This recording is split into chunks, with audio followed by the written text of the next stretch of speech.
Bonsoir à tous, belle, bonsoir toute moon. Merci d'être au rendez-vous. C'est un plaisir pour moi de vous retrouver comme chaque mardi soir en direct télé et en direct Facebook. Si télé en nous, Canal 10, l'occasion de réunir des intervenants de qualité autour d'une nouvelle thématique que nous abordons sans tabou, sans langue de bois et surtout à chai ouvert. Encore une fois, merci à tous ceux qui nous suivent, qui partagent aussi l'émission. Cette émission, je vous demande de partager autour de vous parce que le sujet, c'est un sujet sensible, parfois même tabou, et je suis persuadée, en tout cas, qu'il y aura au moins une personne dans votre entourage qui sera heureux de suivre cette émission. Alors, n'hésitez pas à partager. Nous sommes en direct, je le rappelle, télé et Facebook. Comme je le disais, ce soir, nous souhaitons, en tout cas, que cette émission aide à sensibiliser le plus grand nombre de Guadeloupéens aux réalités de l'infertilité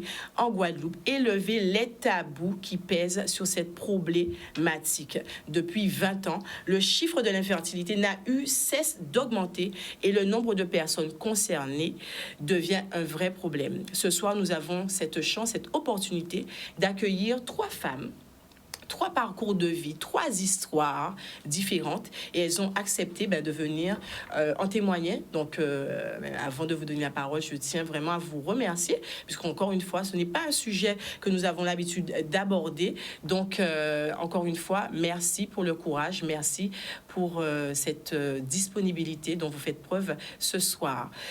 À mes côtés, comme toujours, nos chroniqueurs, la blablateuse avec sa rubrique Coudier, je sais, en savent quel est son sujet qui tiennent l'eau à cœur. Donc, bonsoir, la blablateuse, belle bonsoir et merci d'être avec nous, comme toujours. Est-ce que tu es prête? Oui, à demi cette fois-ci, j'avoue. Ouais, parce que c'est vraiment un sujet sensible pour moi, mais bon, on verra au cours de l'émission si vous allez vraiment pouvoir le ressentir clairement. Mais oui, ça me touche personnellement. En tout cas, on espère que tu prendras part à ce débat comme d'habitude. Et à tes côtés, David Eros, le parolier, qui nous rejoint comme chaque mardi avec sa rubrique On dote Camo. Bonsoir. Bonsoir. Tu vas bien? Ouais, ça va très bien. Bonsoir à vous sur Canal 10, un peu partout dans le monde. Ça va que j'aille au bel, donc c'est pas sur belle émission, voilà. Je disais un sujet qui touche à l'intimité des femmes et des hommes qui la subissent. Elle pose aussi des défis inédits à l'ensemble du système de santé, tant en matière de prévention, mais également de prise en charge curative. Nous allons parler, vous l'avez compris, de l'infertilité en Guadeloupe, une réalité et des défis.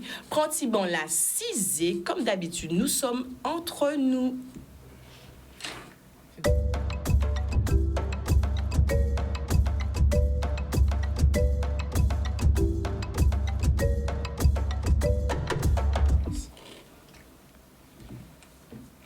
L'infertilité, malgré ses conséquences multiples, l'infertilité demeure un sujet tabou, peu débattu, mal connu et parfois trop souvent ignoré, bien que depuis quelques années, des associations et des personnes en Guadeloupe ont capoté bon gamme pour sensibiliser le plus grand nombre pour que le sujet ne soit plus finalement sensible, tabou. Voilà, il est temps d'en parler. Donc encore une fois, merci aux invités du jour, puisque je sais que ce n'est pas forcément évident d'aborder un sujet aussi intime, donc merci. Nous accueillons ce soir Aurélie Parchad, qui est maman d'un enfant et qui est en parcours de PMA pour infertilité inexpliquée. Alors, parcours de PMA, procréation médicalement assistée, pour ceux qui ne le connaissent pas.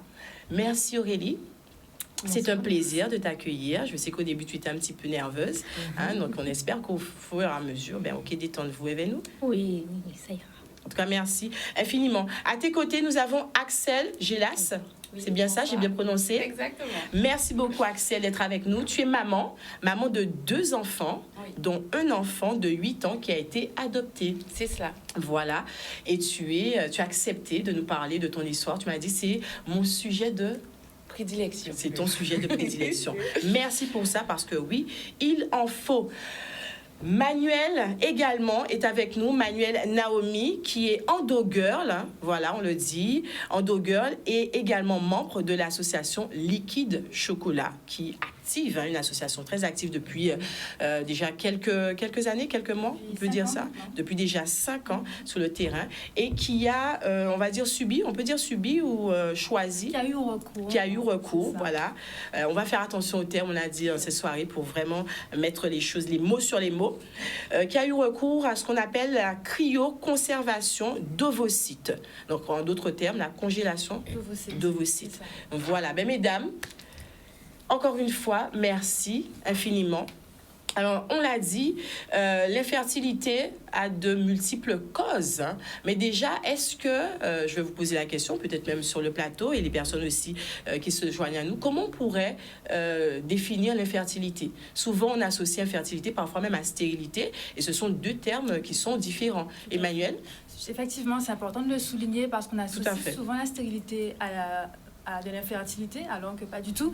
La stérilité a un caractère irréversible, contrairement à l'infertilité, où c'est plus la difficulté à concevoir et à mener à terme une grossesse. Voilà. Donc c'est bien ça, d'accord. Voilà. Donc concrètement, vous, mesdames, on parle d'infertilité et pas de stérilité. D'accord. On dit des causes multiples. Est-ce que, si je prends le cas, par exemple, Axel, est-ce que tu as tout de suite été diagnostiqué? Je ne sais pas comment on dit, hein, comme on a dit, on y va petit à petit, oui, voilà. C'est bien ça? Alors non, parce qu'en fait, nous, on est un couple marié, et donc, et désir d'enfant, donc on a commencé à essayer. On nous dit qu'il faut attendre 1 an avant de commencer un parcours d'accompagnement, en tout cas de procréation. Parce qu'ils estiment que c'est à partir d'1 an qu'on peut peut-être parler de se poser des questions. Okay. Donc, au bout de cette année, donc, on a fait des examens de mon mari à l'époque, et on a constaté que il, lui, était, on va dire, victime, si on veut, de stérilité. D'accord. Donc, c'est vrai qu'on parle souvent de stérilité chez les femmes, d'infertilité chez les femmes, mais les hommes aussi peuvent être touchés. Tout à fait. Et souvent, on pense que c'est la femme, puisque c'est elle qui porte. Elle qui forme là. Voilà. Et donc, on est parti d'abord sur trouver des solutions pour le couple dans un parcours de PMA. Parcours de PMA, et là, à ce moment-là, quand c'est comme ça, donc on part dans un parcours de don de sperme. Et en Guadeloupe, en tout cas, aux Antilles, il n'y a pas de donneur noir. Ben c'est ça, lorsqu'on préparait l'émission, tu vois, quand tu as dit ça, je me suis dit, mais c'est vrai, parce qu'on a dit qu'on parlait de la réalité de notre territoire, et en Guadeloupe, il n'y a pas ni donneur... Non, okay. Parce que je pense que c'est vraiment... tabou, déjà. Je pense qu'on est sur un petit territoire, donc les hommes ont peut-être peur aussi de se retrouver avec des enfants un peu éparpillés, et à savoir... C'est pas déjà le cas? Oui, mais officiellement. Il a déjà commencé les boulettes. Officiellement. Et puis il y a le côté aussi famille aussi, puisque on a plusieurs familles, donc on sait jamais. Exactement. Ça pourrait l'expliquer. Exactement. Mais en tout cas, c'est fait aussi pour que les donneurs, en tout cas de paillettes de Guadeloupe, ne donnent pas pour des personnes en Guadeloupe. Donc en fait, quand ils donnent, c'est pour pouvoir, c'est pour pouvoir... Mais je pense qu'ils ne sont pas informés, donc ils ne savent pas, donc il n'y a pas. Donc patienter pendant longtemps, et une fois que finalement des paillettes sont trouvées et qu'on dit, bon voilà, votre parcours est pratiquement terminé. Vous avez trouvé les paillettes? Voilà, en Martinique. Parce que tu me disais, voilà. Donc même pas en Guadeloupe, en Martinique. En Martinique. D'accord. Et donc, qu'on partira donc, sur un protocole de stimulation pour moi. Et là, on me dit, c'est impossible de vous stimuler. Parce que vous avez une insuffisance ovarienne précoce et vous serez ménopausée. Donc, si on doit vous stimuler, ça sera pratiquement impossible que vous puissiez fournir des ovules. Donc, c'est fini. Alors ça, c'est un examen qu'on n'avait pas fait en amont. Alors, pourtant, mes résultats, puisqu'on fait des examens pour le couple, des deux côtés, mes résultats ont été les mêmes pendant des années, puisque le parcours a été très long. Pendant des années... à peu près. Alors, on a commencé en 2008 et ça s'est terminé en 2012. Donc voilà. Et mes résultats d'analyse étaient les mêmes. Hein. Mais comme en fait c'était beaucoup plus flagrant chez l'homme, voilà. Donc ils sont restés focalisés dessus. Mais mes résultats en fait d'analyse n'ont pas changé. C'est exactement les mêmes. Et donc, c'était vraiment perturbant parce qu'on s'est dit, l'équipe médicale nous a fait perdre du temps, nous a donné de l'espoir. Mais quand tu dis perturbant, est-ce que vraiment vous sentiez quand même ça? Ah oui, disons les choses clairement. Ça... Perturbant, c'est bon, je veux dire que c'est un euphémisme. C'était vraiment, j'étais vraiment au plus bas. Tu dis, mais comment j'étais en colère. Ouais. J'étais en colère, je suis passée par beaucoup d'émotions. Mais je veux dire, à un moment, ça a soudé le couple parce qu'il n'y a pas un qui se sentait plus coupable que l'autre. Mais justement, on va parler. Voilà. C'est parce qu'il y a parfois ce sentiment de culpabilité. Tout à fait. Tout à fait. Et surtout, cette chose où on confond certaines fois stérilité et impuissance. Donc, il y a certains hommes, ils confondent en fait, et c'est pour ça que ça reste tabou, parce que ça touche en fait l'ego de l'homme. Exactement. Alors que non. On sent que tu le dis. En tout cas, tu vas nous... on a commencé avec ton parcours et puis tu vas nous donner, puisque, bien évidemment, après cette nouvelle, il faut rebondir. Exactement. Et il faut penser à la solution, etc. Aurélie, toi, tu as une autre histoire, puisque tu as eu la chance d'avoir un premier enfant. Ça, oui, qui est arrivé sous pilule. D'accord, ok, c'est bien de le dire aussi. 0,1%. Et franchement, ça m'avait dit que j'aurais eu tout ce parcours autour de la PMA, l'infertilité.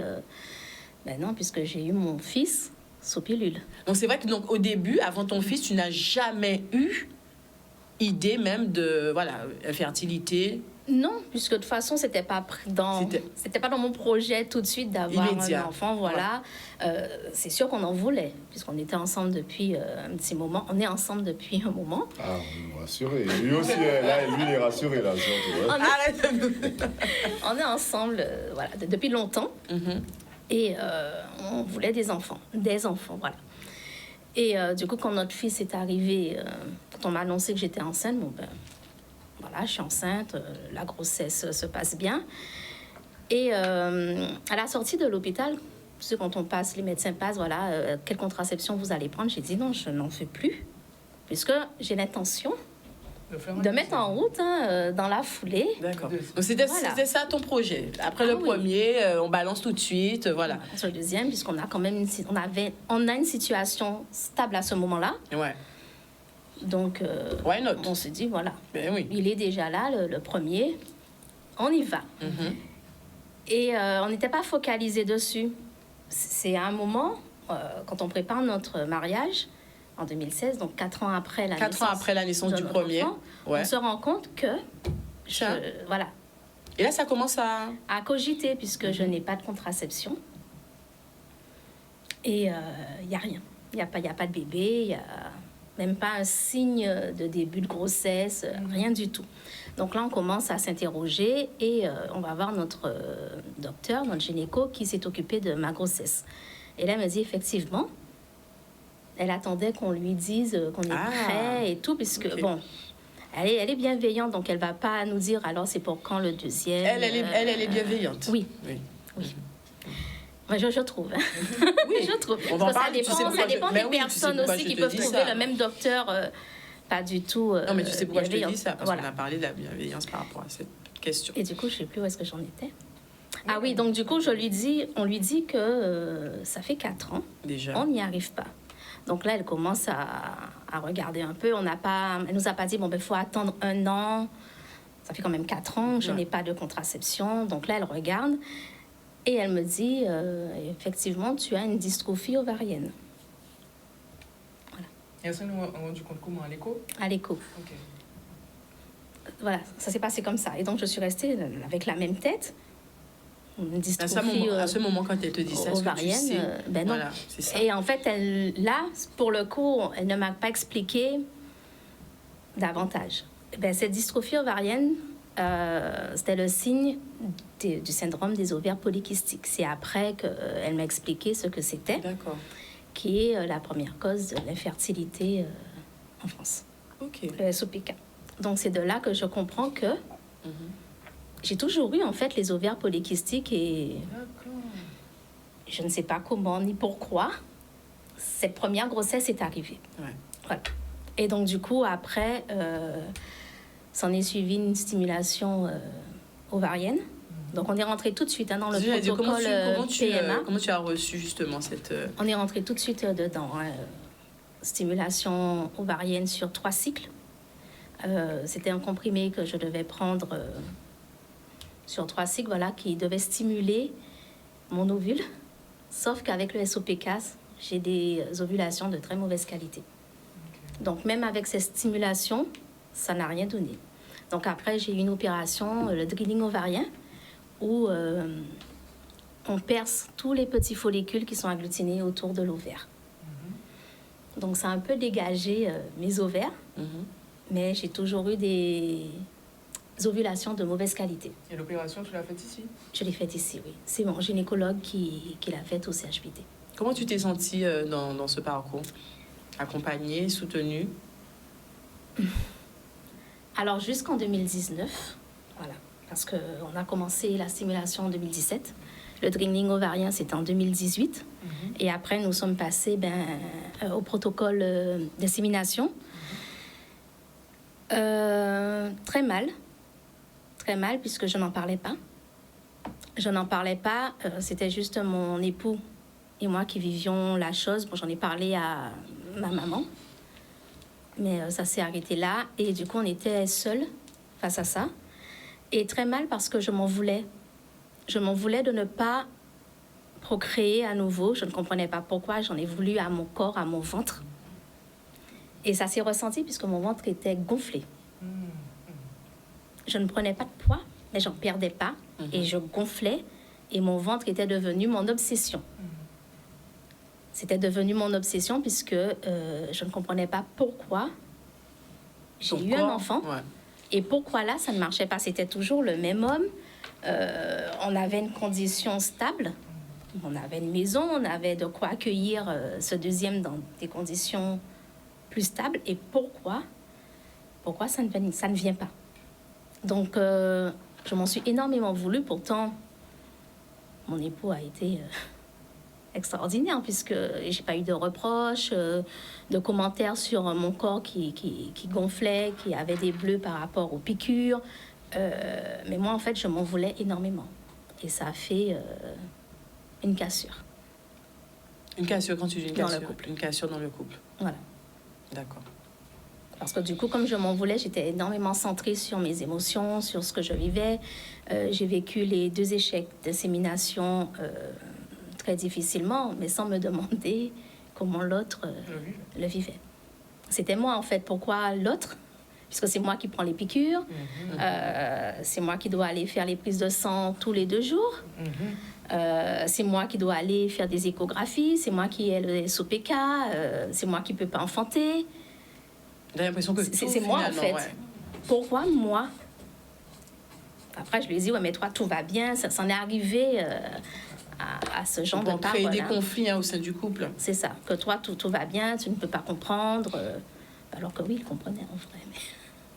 Mais voilà, j'étais très mal, en fait. J'étais très mal par rapport à ça.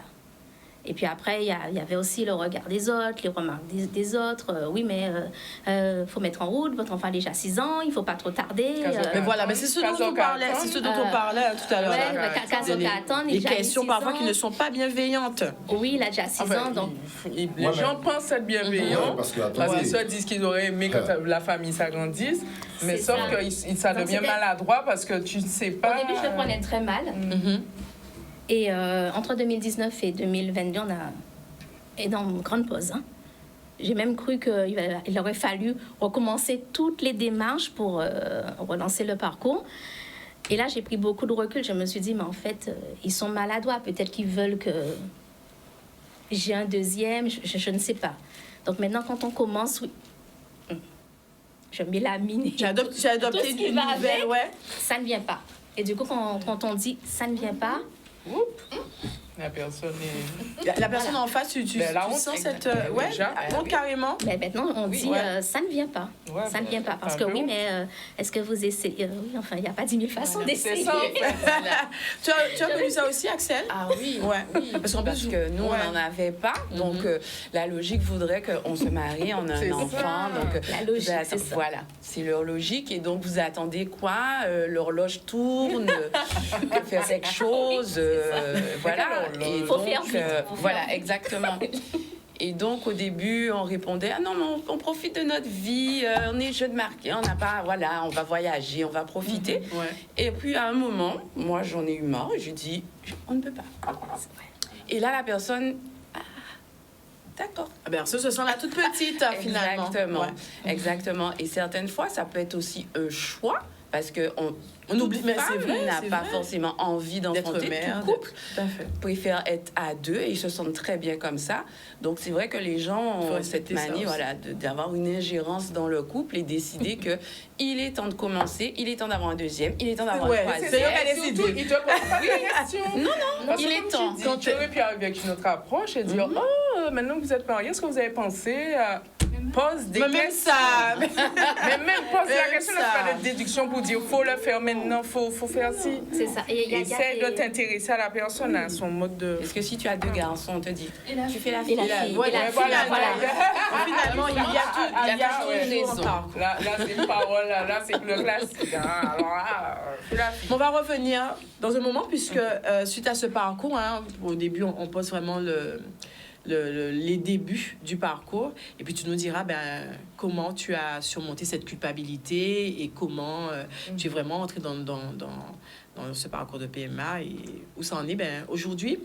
Manuel, Naomi, toi, c'est un autre parcours, une autre histoire. On l'a dit au début d'émission, on a vraiment 3 parcours différents. Et c'était pour nous important d'avoir cette diversité pour que chacune, peut-être d'entre vous, femmes, hommes, vous arriviez un petit peu à vous reconnaître au travers de ces histoires. Endo Girl, est-ce qu'on peut déjà, on l'a dit en début d'émission, mais expliquer ce qu'est une Endo Girl, une Endo Warrior, comme on vous appelle là? Donc, une Endo Girl, une Endo Warrior, c'est une femme atteinte d'endométriose. Je vais peut-être expliquer en quelques mots succinctement ce que l'endométriose. C'est une maladie chronique, donc, dont on ne guérit pas, qui touche en moyenne une femme sur 10 en âge de procréer. C'est la présence de cellules semblables à l'endomètre qui vont graviter sur les organes qui sont à proximité de la cavité utérine. Donc, on peut en retrouver au niveau des intestins, on peut en retrouver au niveau de l'urètre, des ovaires, et voilà. En gros, c'est ça, succinctement. Ok. Et tu as su que tu étais une Endo Girl par accident. Par accident. Voilà.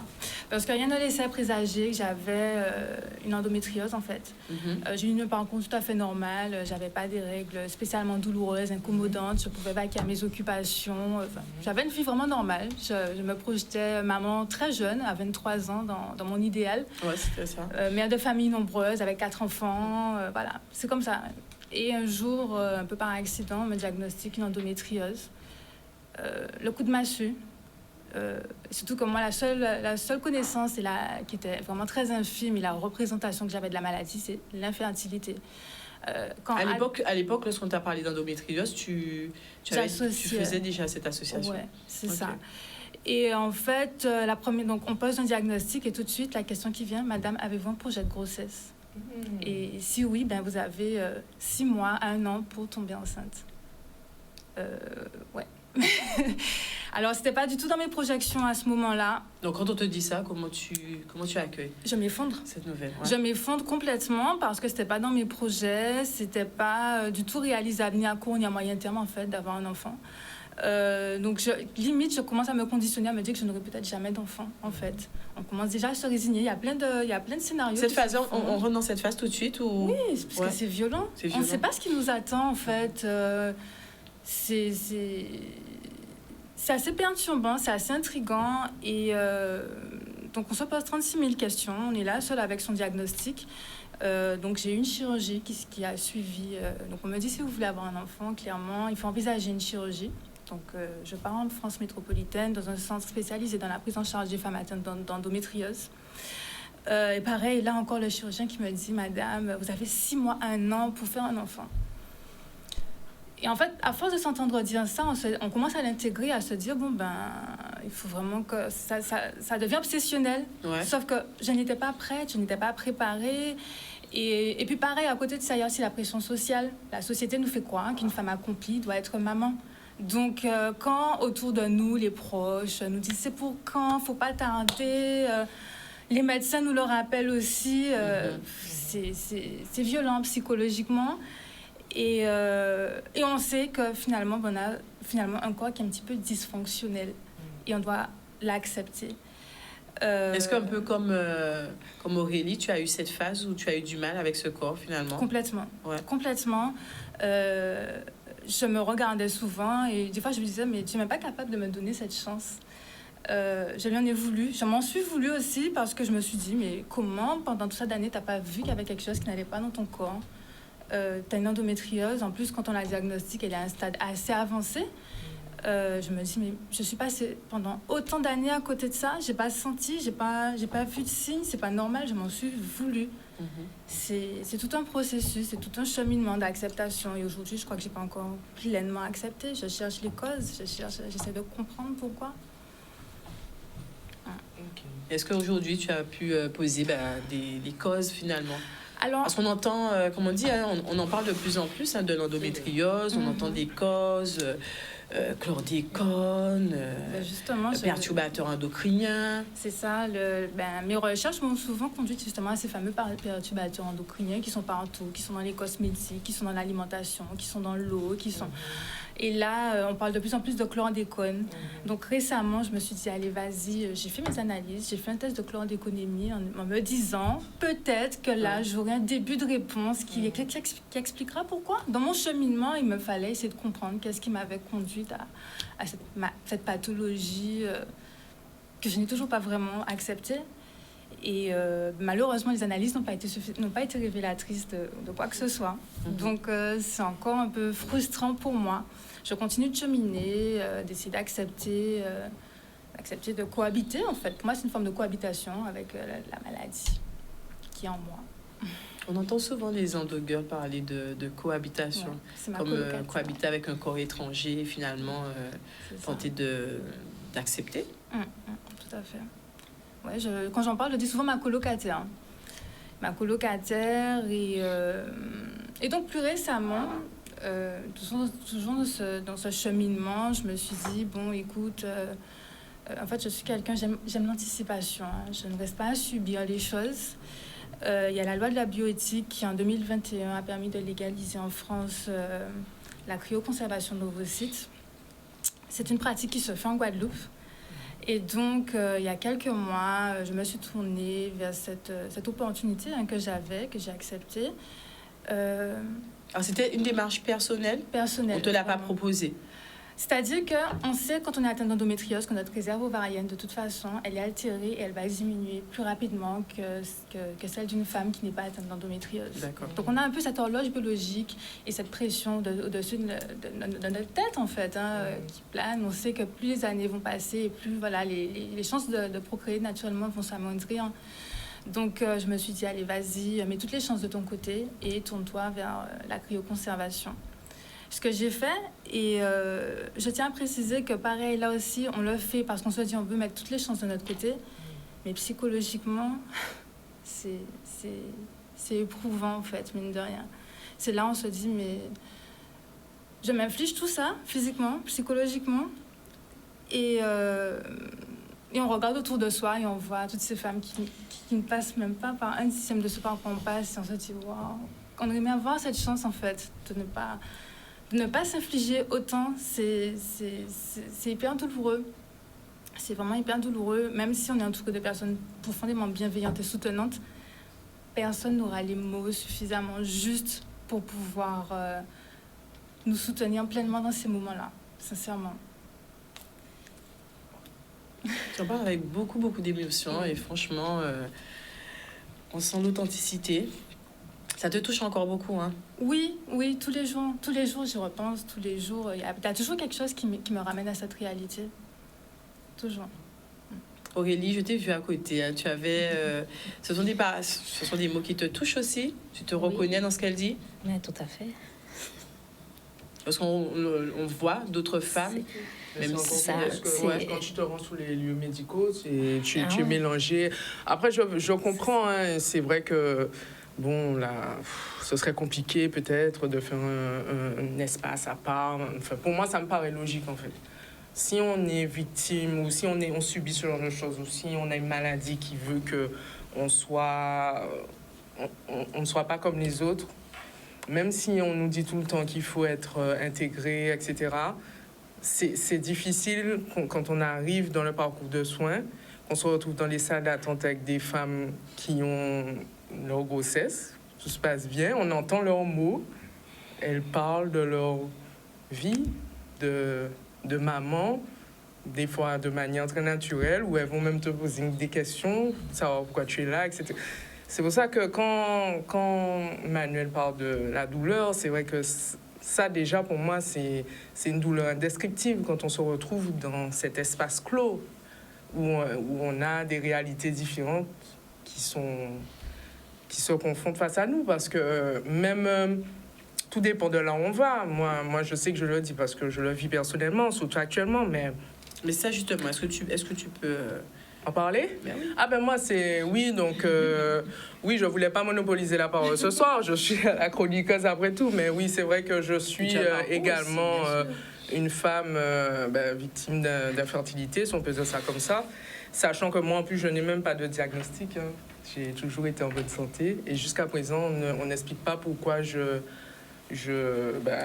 j'enchaîne les fausses couches. J'en suis à ma 7e actuellement. J'ai 35 ans. J'ai réussi à avoir une fille, et belle, qui... Franchement, ça va. Je savais que j'allais craquer ce soir, mais... J'ai réussi à l'avoir.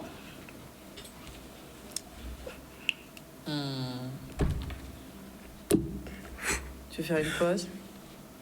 Ça va. On savait déjà que ça allait être un sujet... Et là, il faut que je fasse... Voilà, je veux le 2e. Maintenant. Et je me bats, en fait. Et c'est vrai qu'on n'imagine pas comment c'est difficile, voilà.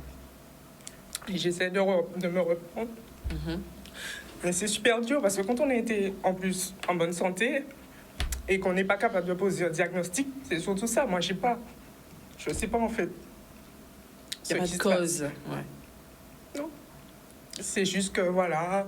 Et puis les médecins essaient de discuter, même la plupart du temps, ils sont super maladroits. N'en parlons même pas de comment ils posent les mots de manière froide pour te dire, bon ben, voilà, vous êtes en train de le perdre encore, voilà.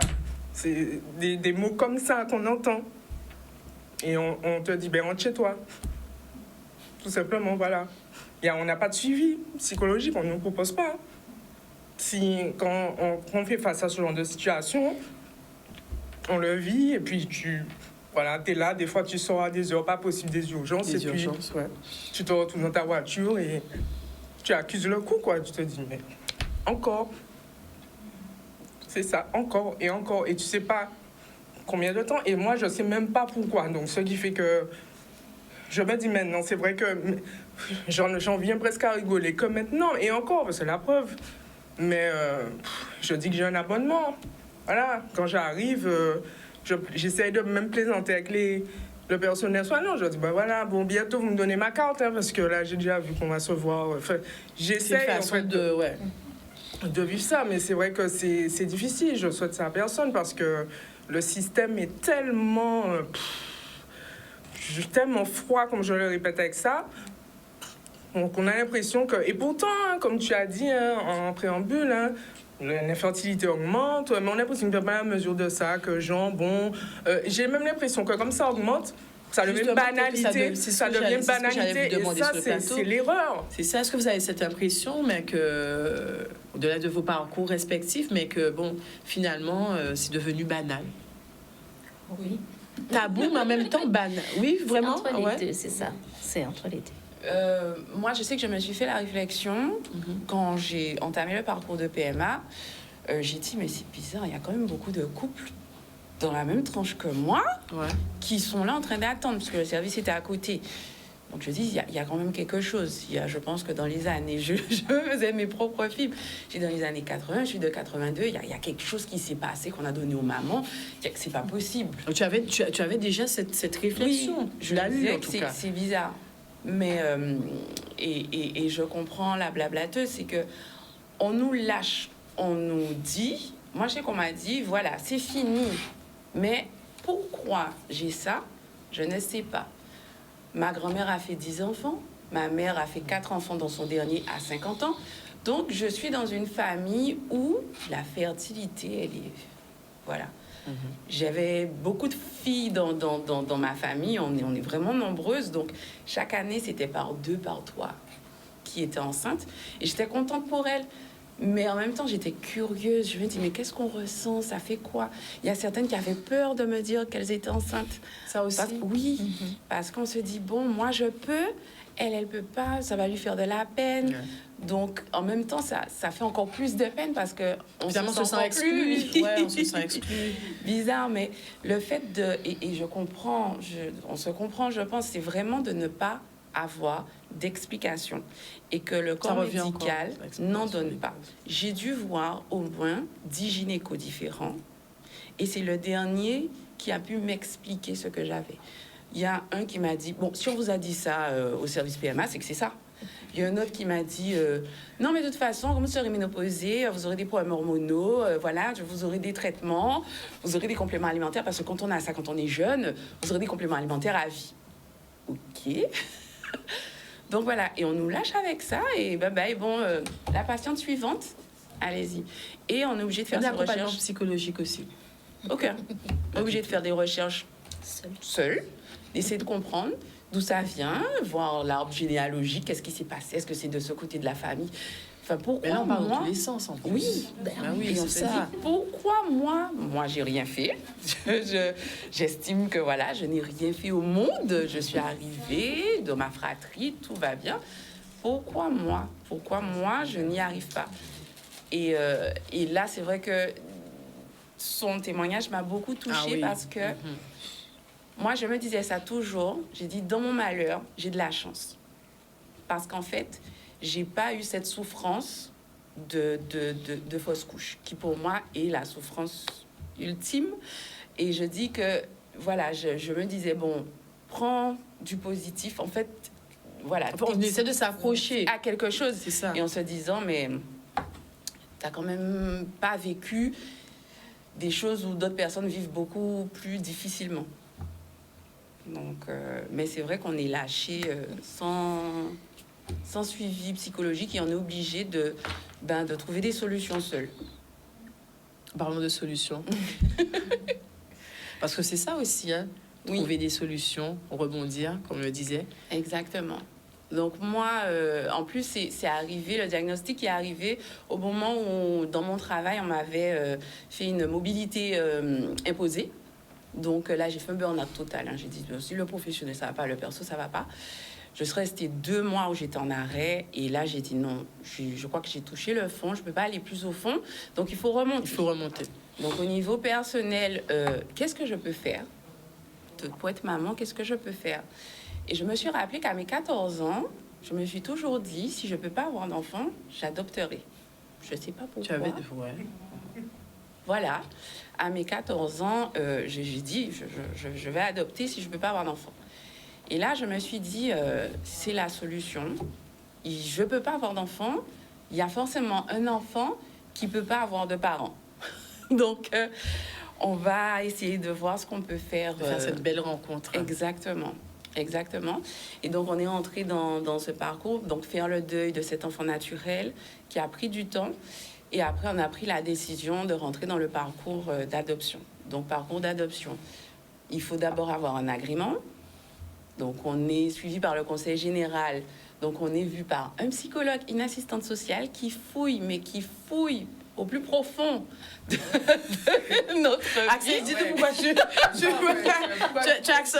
as bien accentué sur le profond. Donc, il y a vraiment des enquêtes familiales, oui, c'est ça? Oui, et puis je comprends. Parce que on va pas donner un enfant, on va pas en tout cas placer un enfant dans une famille où on n'est pas sûr que l'enfant sera en bonne santé. Donc ça, c'est bien plutôt traité. bon signe. Voilà, c'est bon signe.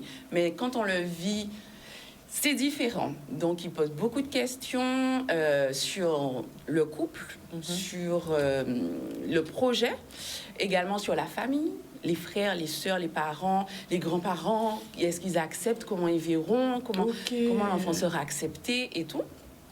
Donc, normalement, en France, ça dure 9 mois. Mais en Guadeloupe, ça dure 1 an et demi. Donc, moi, ça a duré 1 an et demi pour avoir mon agrément. Pourquoi cette différence? En plus, tu le dis, donc c'est oui, que... Oui.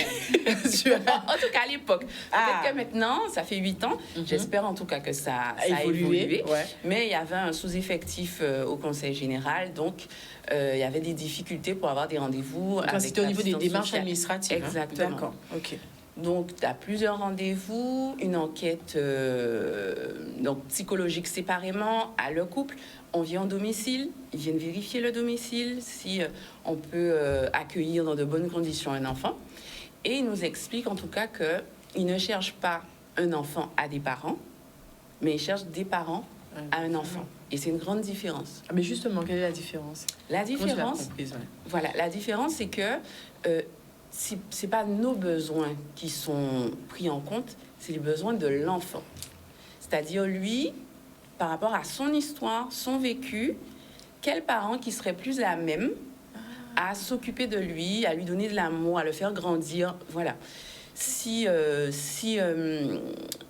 on va dire, si c'est un couple qui veut pas d'enfant de 4 ans ou de 5 ans, et qui a un enfant de 4 ans, 5 ans, on va pas leur donner. Parce qu'on sait qu'ils vont pas être aptes, en tout cas, à aussi peut-être, à donner l'amour, l'attention, l'affection. Exactement. Etc. Donc, il y a des enfants qui sont pupilles de l'État. Donc, accouchement sous X, même si maintenant ça a changé, c'est accouchement sous le secret. Voilà. Donc, il y a des enfants qui naissent sous X, où la maman a 2 mois pour pouvoir faire marche arrière. Et donc, pendant ces 2 mois, l'enfant est placé chez une assistante familiale. Qui s'occupe de lui. Puisque maintenant, ils ne les mettent plus à la pouponnière à la maison de l'enfance. Ils sont placés chez des assistantes familiales. Donc, pour avoir vraiment une maison, en tout cas déjà. Et franchement, l'assistante familiale qui s'occupait de mon fils, c'est un amour. Parce qu'elle lui a parlé, elle lui a expliqué que je suis ta mamie, si tu veux, tati, mamie, mais tes parents vont venir. Tes parents viendront te chercher. Tu es là pour un petit moment et tes parents viendront te chercher. Ton fils avait quel âge à l'époque? Il avait 2 mois et demi. 2 mois et demi. Et donc, ça, c'est important parce qu'on ne pense pas que l'enfant comprend à cet âge-là, mais il comprend déjà in utero.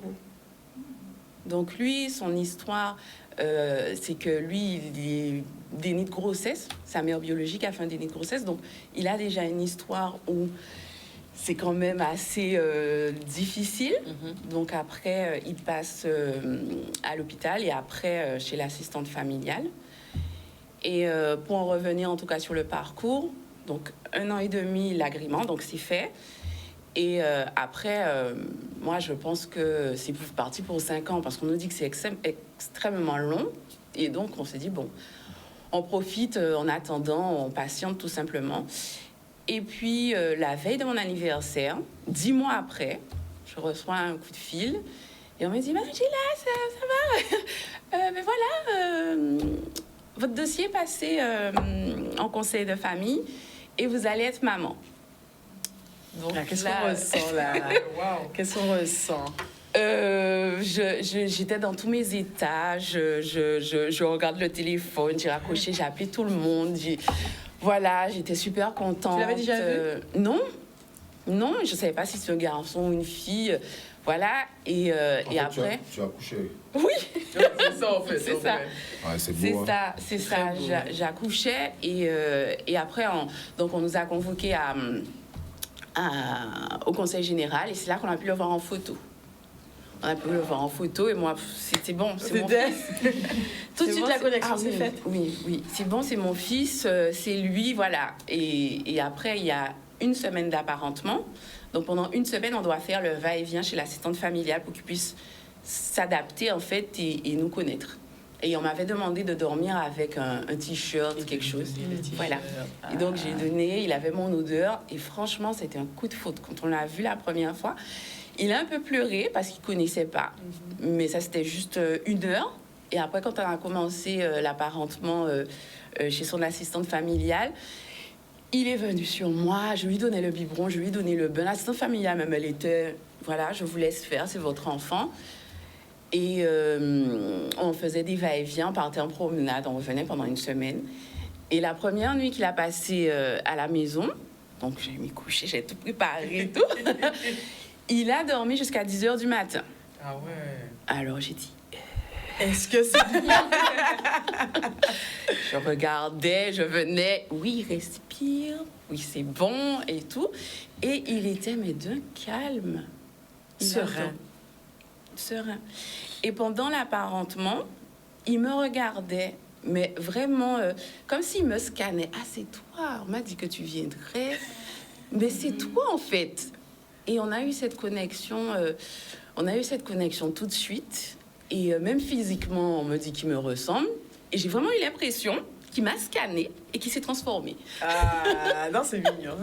Et qu'il s'est transformé et que franchement, c'était magique. Je sais que peut-être pas tout le monde, ça se passe comme ça, mais c'était vraiment magique. Et c'est mon enfant. Il connaît son histoire.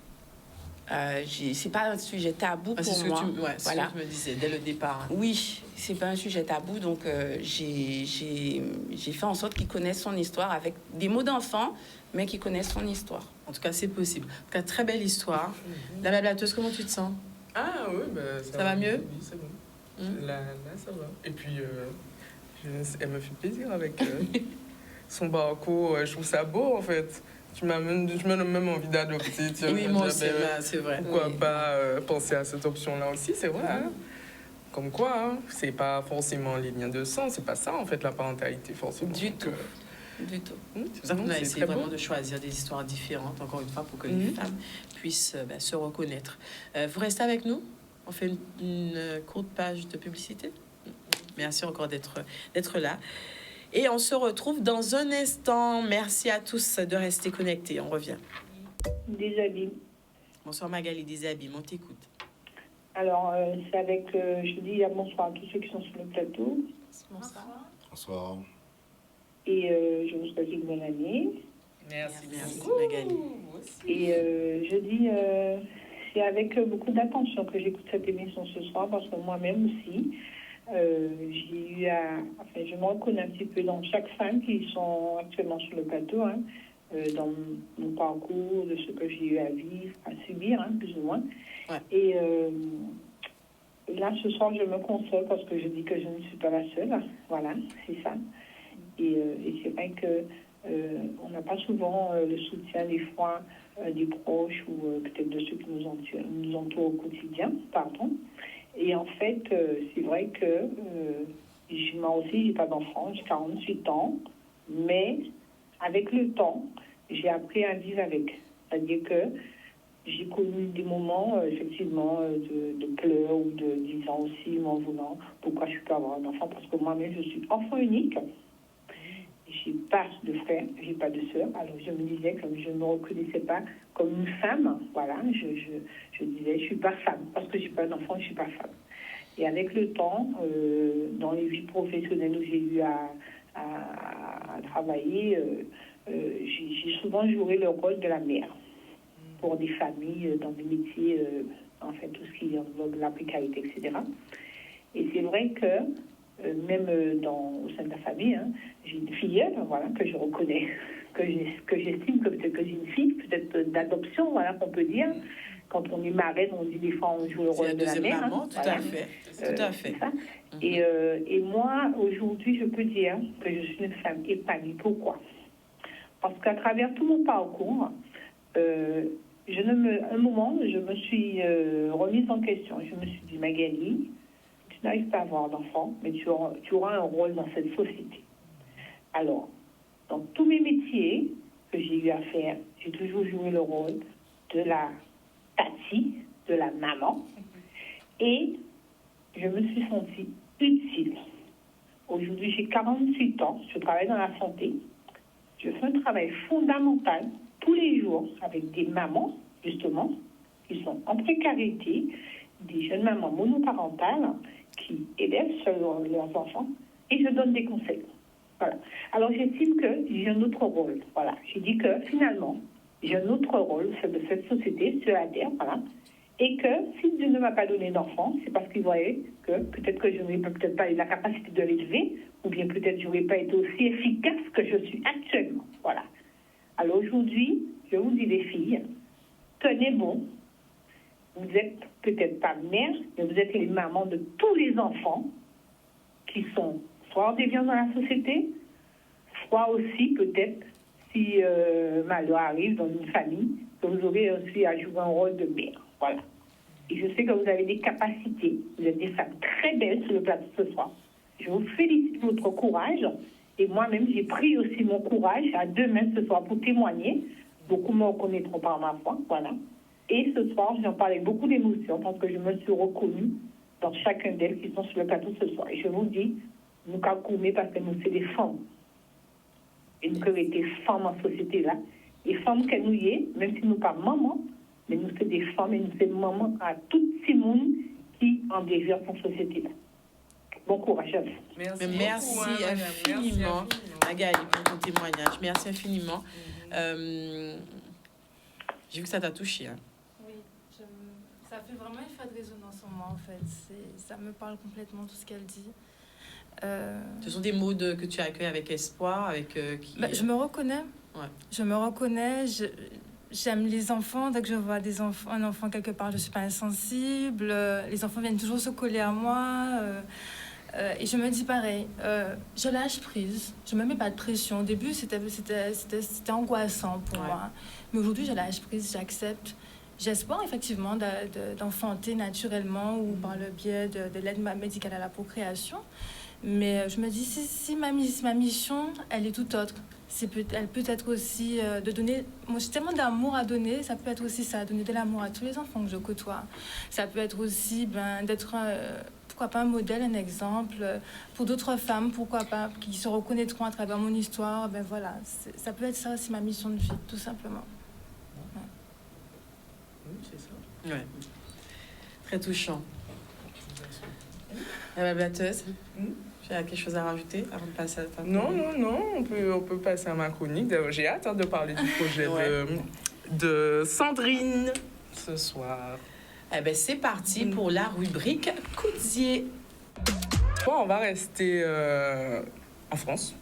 Parce que justement, je voulais aborder un sujet important pour nous. On a commencé à en parler, mais on n'est pas trop rentré en détail. Et donc, quand j'ai pris connaissance du parcours de Sandrine, qui est donc à Vitry-sur-Seine, c'est vrai que ça a fait résonance parce que je pense qu'on manque d'informations à ce niveau-là. Ouais. Donc, il faut savoir que déjà, selon les études, environ un enfant sur 30 est conçu par la PMA, déjà. En France, on a parlé procréation médicalement assistée. Et l'une des solutions qui peut être apportée est notamment le don d'ovocytes. Voilà, on a commencé à en parler tout à l'heure.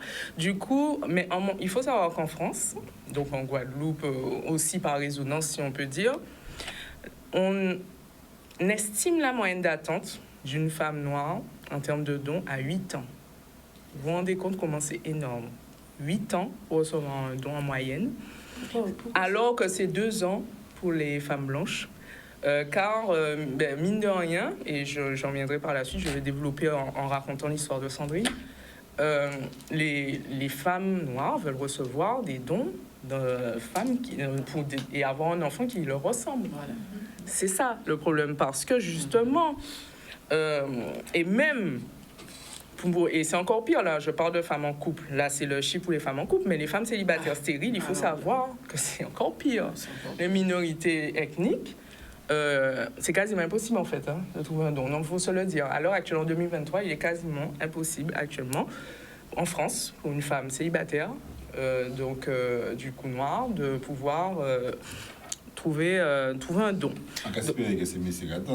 Non, mais j'espère que tout le monde entend. C'est important de le savoir. C'est là, parce que moi, je trouve ça grave, en fait. Mais bon, bref. Donc, ça veut dire qu'il faut que j'y aille aussi. Oui, mais on en reparlera tout à l'heure, justement. Donc, du coup, voilà où intervient Sandrine Nkatchou, qui vit donc à Vitry-sur-Seine et qui a eu une expérience, justement, en lien avec ces problématiques de pénurie d'ovocytes des personnes racisées, parce que son histoire est toute simple. À 20 ans, on lui a détecté des fibromes sans annonce particulière de conséquences sur la fertilité au point. On lui a juste dit, vous avez des fibromes. On ne l'a pas prévenu que ça pouvait créer des problèmes. À 25 ans, elle se dit, ouais, pourquoi pas, je vais faire un enfant, j'arrête la pilule. Voilà, tout simplement. 6 mois après, elle voit que ça ne vient pas. Donc, elle reconsulte encore. Donc là, on lui propose à ce moment-là, par contre, d'enlever les fibromes parce que là, elle tombe sur un autre médecin qui, là, se dit, ben là, peut-être que ça peut être la cause réelle du problème actuel. Mais on lui dit quand même qu'il n'y a pas d'urgence vitale, donc ça va. Elle peut encore garder. Donc, elle se dit, bon, ben d'accord, s'il n'y a pas d'urgence, je refuse. Et comme elle avait un désir quand même de carrière, hein, voilà, donc elle a privilégié sa vie professionnelle. Mais en même temps, elle a continué à faire des examens complémentaires en parallèle sur le peu de temps qu'elle avait par rapport à sa vie professionnelle. Et ces examens lui ont révélé, du coup, là, le même problème dont tu as parlé. Excuse-moi, je ne me rappelle pas. Voilà. Exactement. Donc, comme une préménopause. Okay. Voilà, c'est ça. Donc là, ça a été posé. Et donc, elle apprend que désormais, elle a une chance minime de devenir mère. Donc là, du coup, alors que dans la même période, pendant qu'elle avait toujours le diagnostic des fibromes, elle s'était dit, bon, ben, je vais essayer, comme beaucoup de femmes le font également, naturellement, de voir comment je peux régler le problème. Donc, à travers le sport, l'alimentation saine, on trouve toutes sortes de choses. Alors là, on cherche, on essaie de voir comment on peut y arriver, voilà. Et puis, tout d'un coup, le diagnostic tombe, on tombe dans un déni, choc, colère, douleur. Elle est également passée par la phase de rupture avec son compagnon, d'ailleurs. Donc, dépression, reconstruction après, acceptation aussi, difficilement. Ensuite, en discutant avec les professionnels, bon, ben, là a été abordée cette fameuse solution, puisque on lui a dit, mais si vous ne pouvez pas en faire, vous pouvez peut-être le porter. Donc, du coup, elle s'est dit, bon, ben, pourquoi pas? Et c'est là qu'elle a eu la douche glacée de voir que on lui propose soit les 8 ans, soit de recevoir un ovocyte d'une femme caucasienne. Mais là, elle a dit, c'est hors de question. Hors de question. Non, là, ovocyte d'une femme caucasienne. Un gros problème pour elle de représentation. Ce n'était pas son désir quand même. Elle ne voulait pas aller là. Donc, elle refuse. Et en plus, en tant que maman solo, après, donc encore plus problématique. Et à travers tout ça, déjà qu'au niveau médical, on lui met des bâtons. La famille, ben, pareil, aucun soutien, remise en question de sa féminité, discours moralisateur, négatif, culpabilisant. Donc là, elle s'est dit, bon, ben, je vais me tourner vers les réseaux sociaux. Elle a créé une chaîne YouTube qui s'appelle Ovocite-moi et où elle raconte... Ovocite-moi? Oui. OK. Voilà. Où elle raconte son histoire. Voilà, elle raconte son histoire, que j'ai résumée pour vous. Et du coup, maintenant, elle raconte aussi son combat. Pour que justement les femmes noires puissent accéder au ovocytes plus facilement, parler de ça, informer, parce que je ne sais pas pour vous, hein, mais moi, on m'en a jamais parlé. Hein. Jusqu'à présent, on m'a jamais dit va donner, que ça peut aider, etc. Et justement, grâce à cette chaîne YouTube, son appel a été reçu par des femmes, notamment Pauline, qui a décidé, en tombant sur une de ses vidéos, d'aller faire le don. Et il faut savoir quand même que c'est un parcours, parce qu'il y en a pour 7 mois, hein, quand même, hein, pour faire le don. Oui, okay. Quand même. Hein, c'est pas rapide, il faut vraiment être motivé, quoi. Mais quand même, elle a décidé de le faire, ça l'a aidée, parce qu'elle s'est dit qu'elle voulait briser le tabou d'infertilité, quoi, aussi. Et surtout aider, ben, du coup, aider, pourquoi pas, carrément Sandrine, quoi. C'est dit, voilà, peut-être que mon ovocyte va l'aider. Donc, c'est un acte, je trouve, super magnifique, humain, tout ce qu'on veut. Oui. Et justement, ces actions d'information qu'elles font, parce qu'il faut savoir que Pauline aussi en a parlé sur les réseaux sociaux, elle a essayé d'informer un maximum de personnes, elle fait des interviews aussi également. Ces actions de sensibilisation d'information permettent justement de parler de cette maladie, parce qu'il faut le dire, c'est une maladie, c'est pas une tare. Et elles permettent à ces femmes de pouvoir s'entraider, d'encourager aussi. Sandrine a reçu beaucoup de témoignages, elle continue à recevoir en permanence de femmes qui vivent sont dans la même situation et qui lui demandent des informations. Même des fois, elle se dit, si on regarde ces vidéos, elle se dit, mais c'est bizarre parce que normalement, il y a certaines informations, ça aurait dû être les médecins qui auraient dû les donner. Et finalement, elles n'ont pas. Donc moi, je voulais ce soir mettre le doigt dessus parce que peut-être qu'il y a parmi les téléspectatrices des femmes qui n'avaient pas forcément eu l'idée de donner leur ovocyte, mais sachez que, mesdames, on en a cruellement besoin. Encore plus en Guadeloupe parce qu'il y a des femmes comme nous qui on peuvent avoir recours à cette solution et on galère sincèrement. Et du coup, vous verrez, c'est pas douloureux, c'est pas quelque chose d'extraordinaire. Donc, que ce soit même messieurs aussi, c'est pour ça que je disais à Eros tout à l'heure, on en parlera, parce que messieurs aussi, le don de sperme est important pour nous, parce que du coup, c'est une souffrance pour les personnes atteintes d'infertilité. Donc, du coup, voilà. Ouais, mais c'est quand même chaud que tu donnes ton sperme et que tu saches même pas qui est l'enfant. Oui, c'est ça que aussi. tu saches rien de lui. Parce que c'est ça. Oui, mais c'est pareil pour les deux. Ouais. Non, mais tu sais, en plus... Parce que... Ou son homme. Est-ce que tu as... On apprend que tu l'as jamais fait. Est-ce que son bité... Qu'est-ce que tu fais là? Non, mais après, on délire parce que c'est très important, ça, qu'on dit là. Ah ouais, c'est important. Hein. Bon, moi, j'ai jamais vraiment pensé à ça. Après, dans ma mégalomanie, je sais, des fois, quand je suis tout seul dans mon truc, là, dans mon monde, je me suis dit, mais laisser quelques petits rosses de plus sur la terre, tu vois. Mais sans le faire vraiment, tu vois, pas de tchoup-tchoup. Oui. Ah, parce que sinon, c'est coupe-coupe, tu vois. Mais tu vois, mais plus sérieusement, j'y ai pensé, mais... Vous avez tous les trois dit ça, et tu l'as souligné, Aurélie, c'est que bon, c'est pas de notre culture. Tu vois, parce que pour nous, déjà, et le vocat tchèque en femme, pour éviter de regarder ses mêmes capotas ou bien c'est qu'à prendre la pilule pour pas faire Simone. Donc, ça loin en tête que femme là et pas fait Simone. Tu vois. Et puis après, on a des expressions aussi chez nous qui sont blessantes, qui font que, tu vois, quand on te dit, parce qu'un gars qui fait pas d'enfant, au brand. Tu vois, donc... on dit quoi? Au brown. Au brown? Ah, je ouais, ou bien au malpapa, ils sont malpapa. Ah ouais, ça je connais. Ouais. Donc, tu vois, donc c'est vrai que, connaissant tout ça aussi, connaissant aussi nos amis, nos très bons amis, parce que nous sommes des amis, des fois, il n'y a pas qu'à rendre compte, mais il peut blesser, tu vois. Et bon, moi, j'ai pas ce souci-là, parce que moi, je dis les choses franchement. Si j'ai un problème, je te le dis. Donc, comme ça, tout est réglé, j'ai pas de tabou. Parce que justement, les tabous font souffrir. Mais après, je crois que déjà l'émission entre nous, parce qu'au lieu de dire pourquoi nous, ceci, cela, je préfère être sur le positif en disant que l'émission qu'on fait là aujourd'hui, j'espère que ça a éveillé beaucoup d'hommes, dont moi déjà le premier. Et je crois qu'il faut vraiment qu'on puisse se pencher là-dessus. Et encore penser qu'elle va nous parler des unités, et nous parler des Black Power, de tous ces bits-là, ça, mais c'est ça dans ça aussi. Et il ne faut pas nous hésiter. Et surtout les noms vaillants.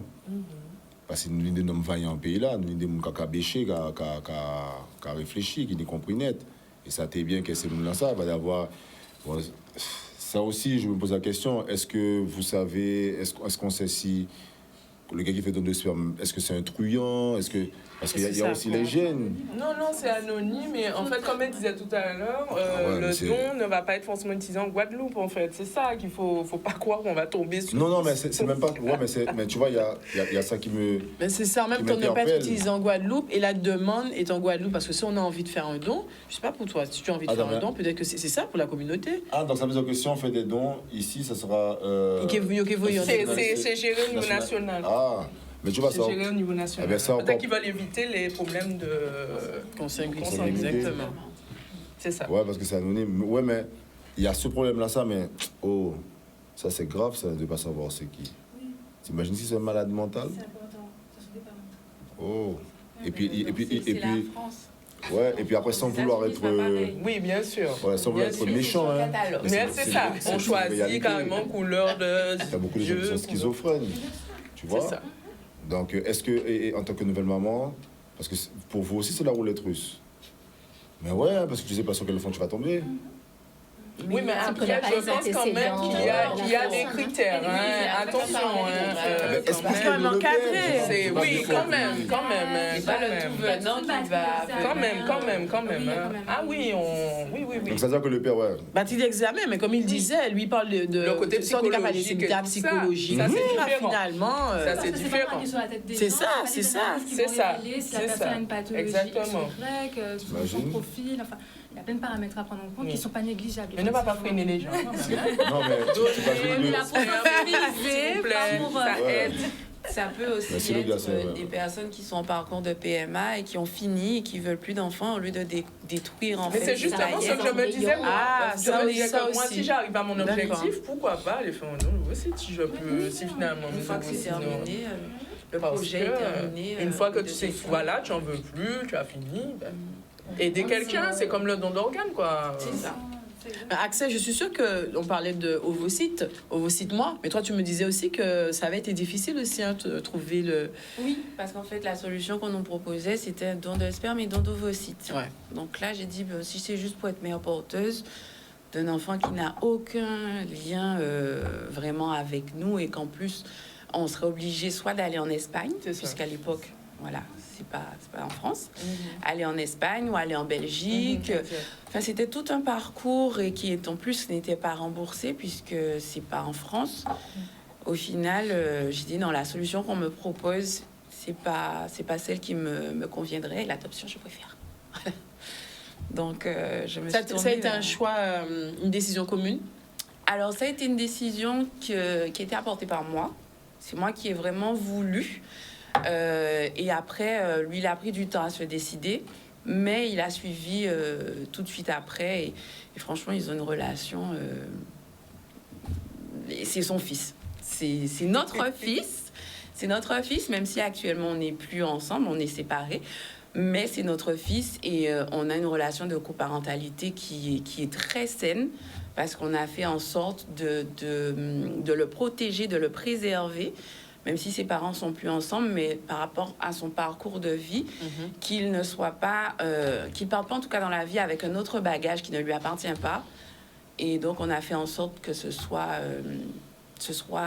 bien, en tout cas, je ne veux pas dire parfait parce que la perfection n'existe pas. Exactement. Mais en tout cas, dès qu'il s'agit de lui, il y a aucune animosité, on s'entend super bien. Il est heureux. Et tu me disais que dès le départ, il a su son histoire. Vous avez tenu à lui dire son histoire. Dès petit, j'ai commencé à lui raconter son histoire. Je lui ai fait un album. Donc, dans son album, il y a la photo de ses parents. Il y a les photos, il y a les photos de quand il était au CHBT. Il y a des photos quand il était chez l'assistante familiale. Les photos quand il est arrivé à la maison. Les photos de sa première rencontre avec mamie. Parce qu'avec ma mère, ils sont fusionnels, mais c'est une histoire, c'est presque elle, sa mère que moi. Mais voilà, ma petite sœur, c'est sa marraine, donc elle me dit mon fils. Donc en fait, je suis obligée de partager. Oui. Mais il a été accueilli vraiment par tout le monde. Et je pense que justement par rapport à son histoire, il a ce petit truc en plus qui fait que ce soit dans la famille...